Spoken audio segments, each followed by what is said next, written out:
Bonjour et bienvenue à cette nouvelle édition de Midi au Caire. Amorçons notre rencontre avec ce compte rendu concernant le président Abdel Fattah el-Sisi qui a accueilli hier la directrice exécutive du groupe international de télécommunications Orange, Madame Kristal Idman.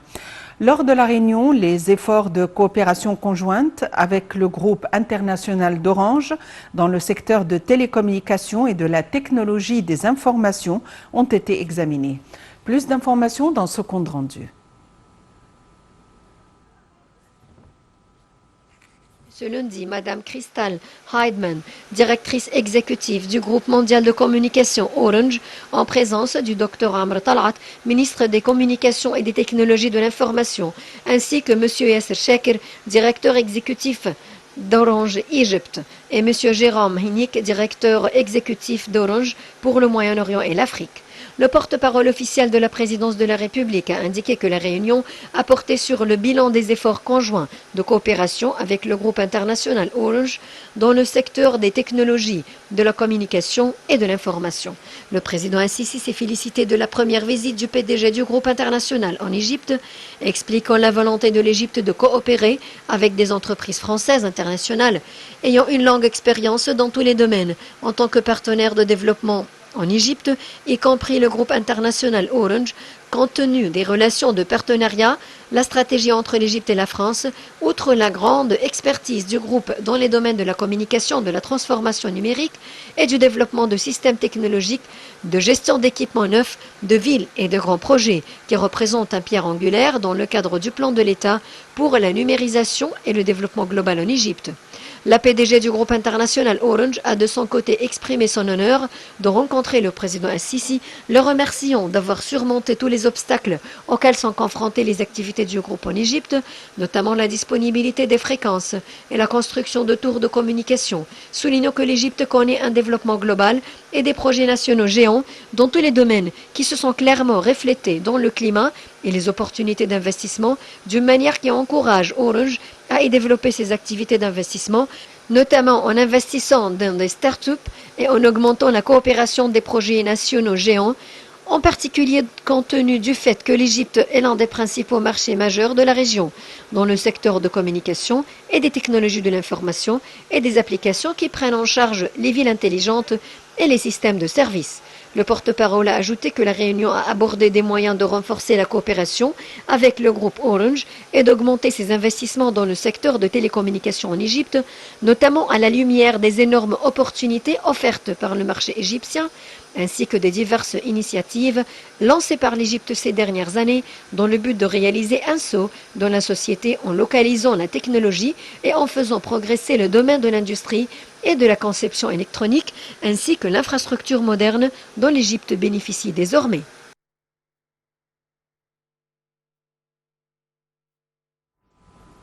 Sur un autre plan, le chef de l'État, le président Abdel Fattah el-Sisi, a apprécié les efforts déployés par le Haut Comité permanent des droits de l'homme afin de mettre en œuvre la stratégie nationale des droits de l'homme adoptée l'année dernière. Ceci a eu lieu lors de la réunion du président el-Sisi avec le chef de la diplomatie Sameh Choukri pour examiner le premier rapport exécutif de la stratégie. Plus d'informations dans ce compte rendu. اجتمع السيد الرئيس عبد الفتاح السيسي مع الدكتور مصطفى مدبولي رئيس مجلس الوزراء والدكتور محمد شاكر وزير الكهرباء والطاقة المتجددة واللواء أمير سيد أحمد مستشار رئيس الجمهورية للتخطيط.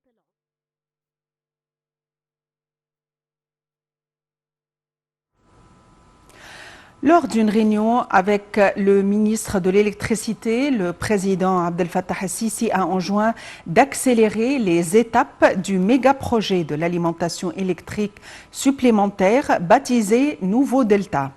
Ce projet aide à assimiler les taux accrus de développement, à soutenir le secteur de la sécurité alimentaire, d'ouvrir des horizons pour l'exportation et multiplier les chances de travail. La réunion a également porté sur le suivi de l'état d'avancement de l'approvisionnement électrique du méga-projet agricole du Nouveau Delta.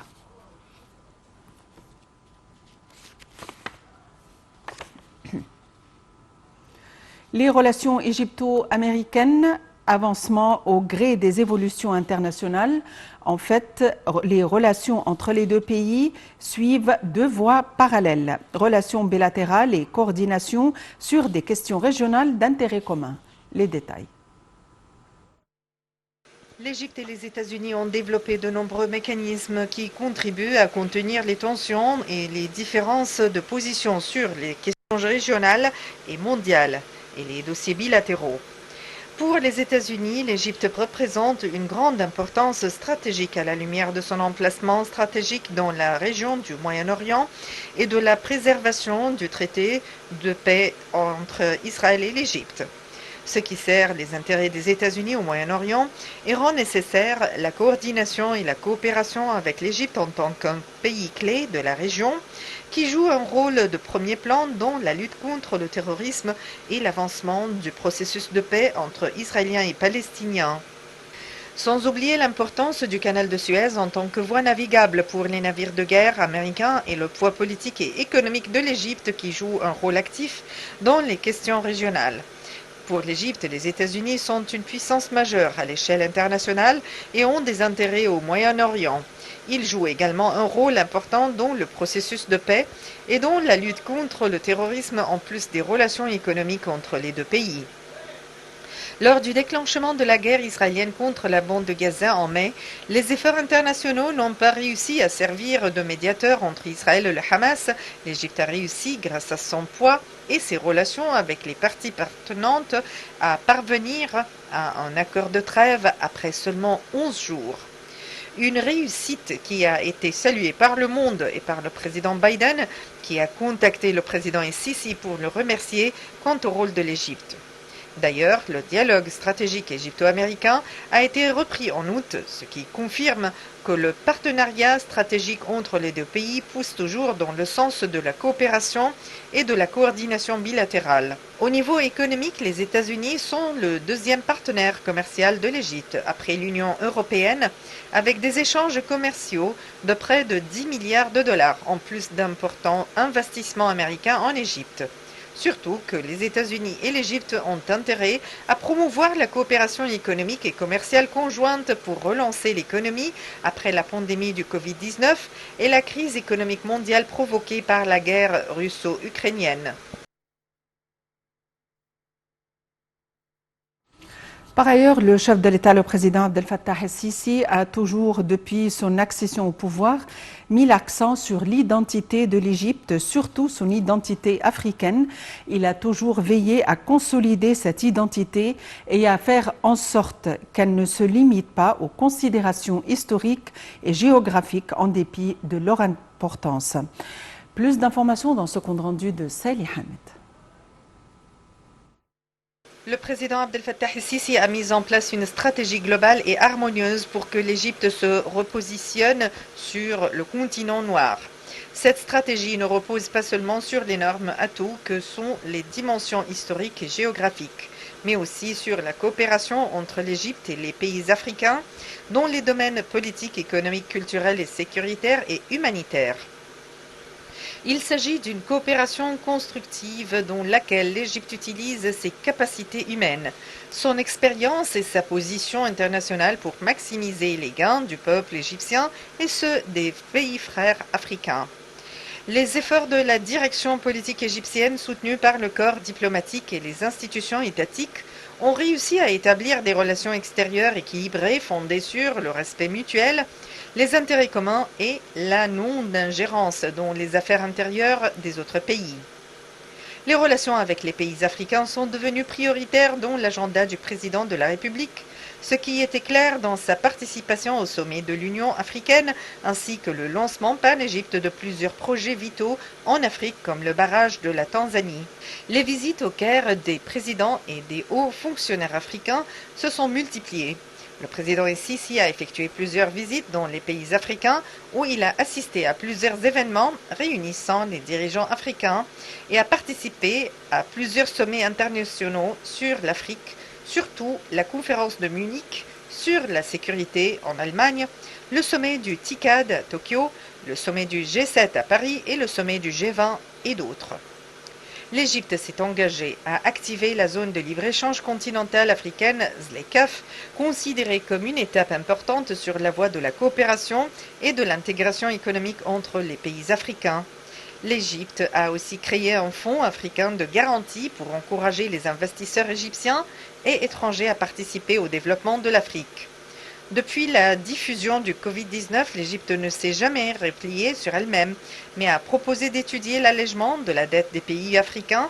De même, il a réaffirmé le plein soutien de l'Égypte aux pays du continent pour réaliser les objectifs du développement de l'Union africaine et soutenir l'agenda 2063 et le premier plan décennal. Et pour nous donner plus d'éclaircissements, nous avons le plaisir d'avoir avec nous Dr Moustapha Tammem, analyste politique. Dr Moustapha Tammem, bonjour et bienvenue avec nous. Bonjour à vous.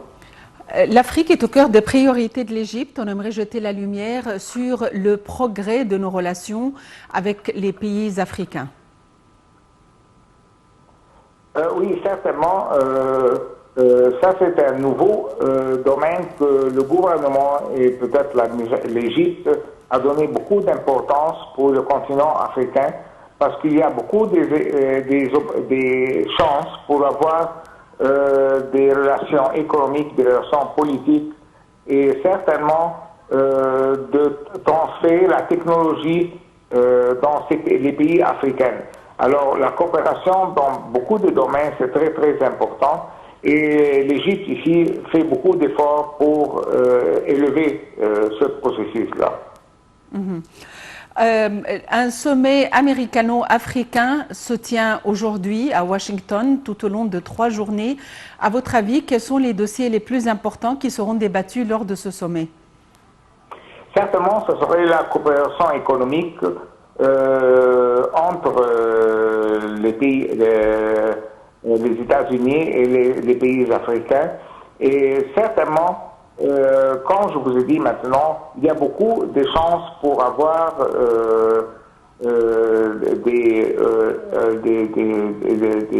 peut-être des projets dans le domaine économique, dans le domaine financier, et aussi dans le domaine de l'éducation et de la santé.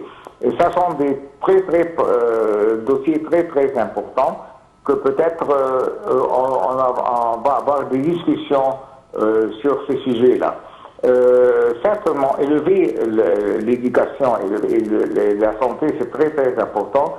Et aussi, de l'autre côté, transférer la technologie américaine dans les pays africains, ça serait aux bénéficiaires de l'Amérique et aussi pour les pays africains. D'un côté, les pays africains vont avoir beaucoup des avantages de recevoir la technologie américaine. De l'autre côté, ça va donner une chance à l'Amérique pour avoir un marché dans les pays africains et pouvoir peut-être au futur avoir beaucoup de projets dans beaucoup de domaines aussi. Est-ce qu'on pourrait parler ultérieurement de relations de complémentarité et de partenariat où tout juste l'Afrique va se limiter à être un marché et un endroit où il y a une production à des prix réduits pour les marques américaines? Certainement, ça c'est un point très très important. Certainement, si on a cette coopération entre les pays africains et les États-Unis, ça va donner une chance pour avoir un marché pour beaucoup de produits américains, pas seulement les produits, et les services américains aussi, dans le domaine de services et dans le domaine des produits. Et certainement, ça va encourager beaucoup de pays.